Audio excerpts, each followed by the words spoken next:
আল্লাহ রাব্বুল আলামিন ইব্রাহিমকে স্বপ্নে দেখালেন, ইব্রাহিম তোমার প্রিয় বস্তু, তোমার জীবনের সবচেয়ে প্রিয় ব্যক্তি পাওয়া, এটা আমার রাহে কোরবানি করে দাও। ইব্রাহিম স্বপ্নে দেখলেন।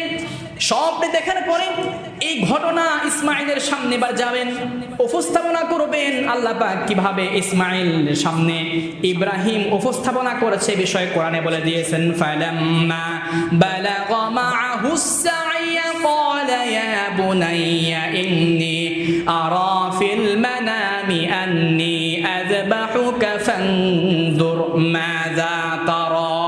আল্লাহু আকবার।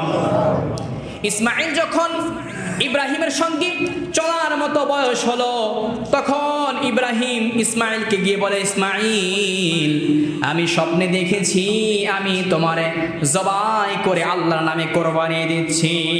সুবহানাল্লাহ। ইসমাইল এই বিষয়ে তোমার মতামত কি? ইব্রাহিম ইসমাইলের কাছে মতামত চাইলেন। ইসমাইল আর বুঝতে বাকি রইল না যে আমার পিতা আমাকে যা বলে এটা নিজের ইচ্ছায় বলে না, ইচ্ছা হচ্ছে একজন, তিনি হলেন আমার আল্লাহ। কারণ তিনিও একজন নবী ছিলেন। ইসমাইল একজন কি ছিলেন ভাইয়া? তিনিও একজন নবী ছিলেন। নবী হয়েই তো নবীকে বুঝতে পারবে। তিনি ভাবলেন আমার পিতা স্বপ্নে দেখেছেন, এটা কোনো সাধারণ স্বপ্ন হতে পারে না, নবীদের স্বপ্ন, এটা ওহী, আর এটা আল্লাহর হুকুমে হয়েছে। তিনি যখন এ কথা শুনলেন কোনো বিরূপ প্রতিক্রিয়া ঘটালেন না, না করলেন না। তিনি বললেন, ক্বালা ইয়া আবাতি ফাআল মা তু'মারু সাতাজিদুনি ইনশাআল্লাহু মিনাস সাবিরিন। আমার পিতা, আপনি যা স্বপ্নে দেখেছেন আপনি তা বাস্তবায়ন করেন, আপনি তা বাস্তবে ঘটায়া দেন। আল্লাহর কসম করে বলছি, আল্লাহর হুকুম এবং আপনার আমলের মধ্যে আমি কোনো রকম বাধা বিঘ্ন ঘটাবো না। আমাকে আপনি ধৈর্যশীলদের অন্তর্ভুক্ত হয়ে যাবেন। সুবহানাল্লাহ। যখন এই দুইজনেই একমত হলেন, এবার উনি বললেন, প্রস্তাব রাখলেন। ইসমাইল তিনি তার প্রস্তাবকে প্রত্যাখ্যান না করে মেনে নিলেন। এবার বাপ বেটা দুজনে কি একমত? বলেন কি? দুজন যখন একমত হলেন, ফালাম্মা আসলামা ওয়া তাল্লাহু লিল জাবিন, দুজন যখন একমত হলেন, একমত হওয়ার পরে আনুগত্যের মস্তককে নামিয়ে দিলেন। এবার ইব্রাহিম ইসমাইলকে শোয়া ফেললেন। যখন জবাই করবেন, কোরবানি করবেন, আরো অনেক বিস্তারিত অনেক আলোচনা। দুজনেই যখন একমত হলেন, ফালাম্মা আসলামা ওয়া তাল্লাহু লিল জাবিন, যখন কোরবানি শুরু করবেন, আল্লাহ পাক বলে, ওয়া নাদাইনাহু আইয়া ইব্রাহিম।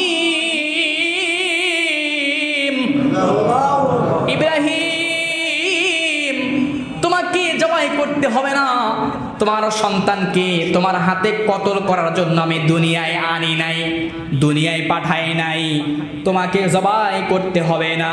ওয়াদ সাদ্দাকতার রুইয়া ইন্নাকা যালিকা নাজজিল মুহসিনিন। সুবহানাল্লাহ।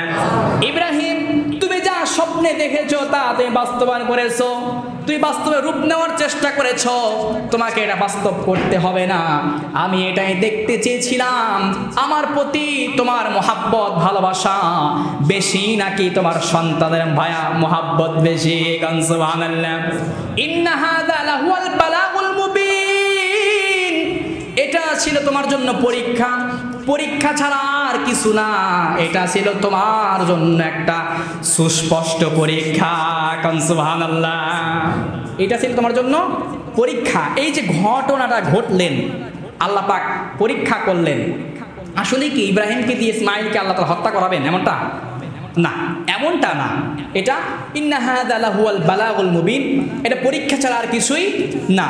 এবং এই দৃশ্য, এই পরীক্ষার বিষয়টা আল্লাহর কাছে এত ভালো লাগলো, আল্লাহ পাক বলেন, ওয়া তারাকনাহু আলাইহি ফিল আখিরিন, তোমার বংশধরদের জন্য আমি এই কাজটাকে সামর্থ্যবান ব্যক্তির জন্য কিয়ামত পর্যন্ত কায়েম করে দিলাম। শুধু কায়েম করলাম না, সামর্থ্যবান ব্যক্তিদের জন্য এটাকে আমি ওয়াজিব ঘোষণা করলাম। সুবহানাল্লাহ। পাইছেন তুমি এবার? তাহলে এই যে কোরবানির এই বিষয়টা এবং কোরবানির এই যে কার্যক্রম, এটা কার সুন্নাত? ইব্রাহিম আলাইহিস সালাম। কার সুন্নাত? ইব্রাহিমের সুন্নাত।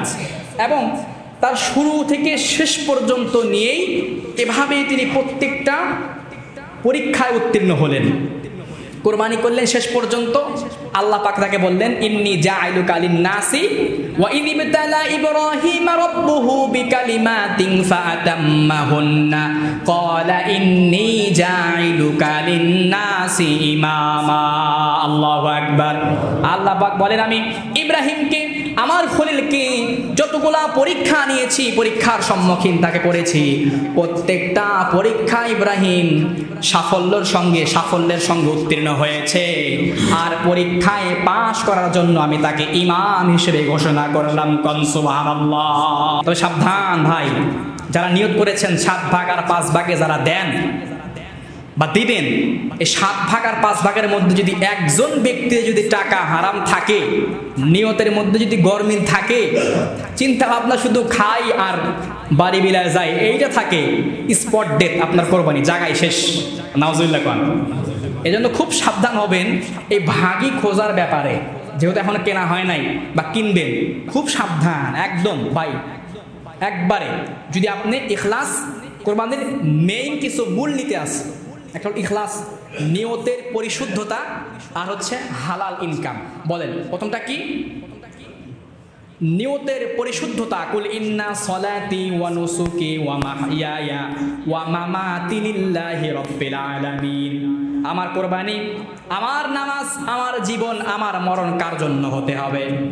তাহলে কোরবানি যে আপনি দিবেন কার জন্য?